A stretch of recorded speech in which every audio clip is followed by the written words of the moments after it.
You think you're eating healthy, you're in a calorie deficit, and still the scale isn't moving. It's not you, it's these 5 foods. Foods marketed as healthy that keep your fat cells locked on all day long, even in a caloric deficit. I'm gonna walk you through what they are, why they work against you, and what the research actually says. Before I get to the 5 foods, I need you to understand one thing, because if you don't, this video is just another list of foods you'll forget about tomorrow. Your body has one master hormone that decides whether you burn fat or store fat. It's called insulin. When insulin is high, your body stores fat and can't access stored fat. When insulin is low, your body burns fat. So the actual question with any food isn't just how many calories. It's what does this do to my insulin? 2 people can eat the exact same number of calories. One keeps their insulin stable all day. The other has insulin spikes every 2 hours. The first person's body has hours of fat burning access. The second person's body is stuck in storage mode. Same calories, completely different result. That's why these 5 foods matter.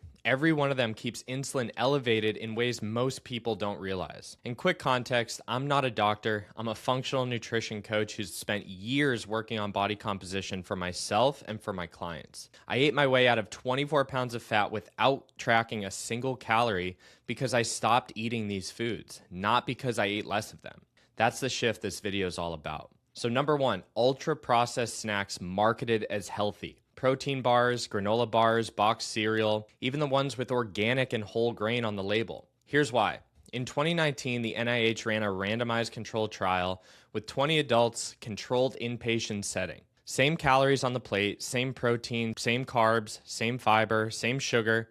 The only difference was ultra-processed versus unprocessed. Subjects were allowed to consume as much or as little as they desired. On the ultra-processed diet, people ate 500 more calories a day. Same food available, they just ate faster than their body could signal fullness, 17 calories per minute faster. So that's the mechanism. Ultra-processed food is engineered to bypass your satiety signals. Your plate empties before your body knows to stop. What surprises people is what counts as ultra-processed. Most protein bars, most granola, most cereal, even the healthy brands, flavored yogurt, plant-based meat alternatives, most commercial bread. If it comes in a package and has more than 5 ingredients, it's probably in this category. Food number 2, liquid calories, smoothies, juices, healthy drinks. Even a healthy smoothie can spike your insulin harder than a candy bar. Fruit blended is fundamentally different than fruit chewed. When you blend fruit, you destroy the fiber matrix that slows glucose absorption. You get all the sugar and none of the metering. A 32-ounce smoothie with 3 fruits and a juice base has 60 to 80 grams of sugar. That hits your bloodstream in minutes. Your insulin spikes.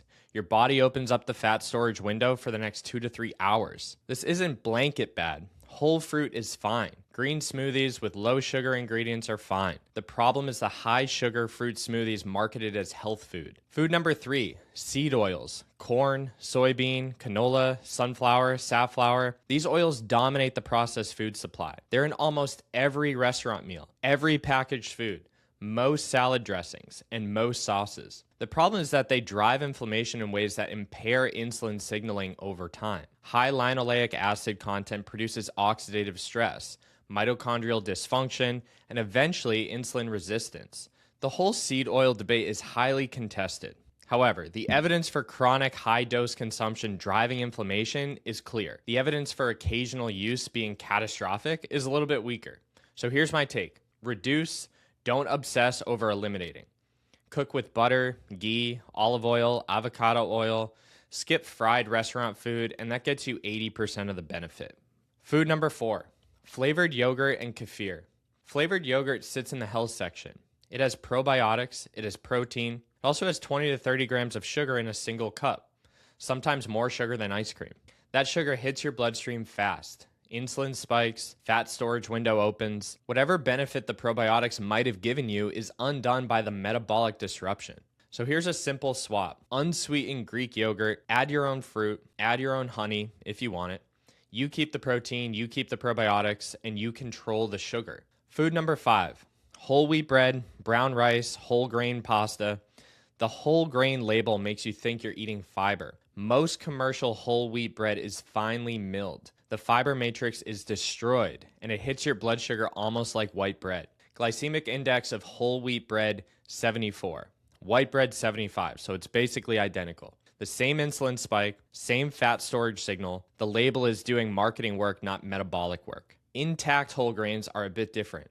Steel-cut oats, wheat berries, quinoa, these have genuinely lower glycemic responses because the fiber matrix is still intact. The problem is with commercial products that use finely milled flour. If you take one thing from this video, take this one filter. Before you eat anything, ask 2 questions. 1, is this whole food or is it engineered food?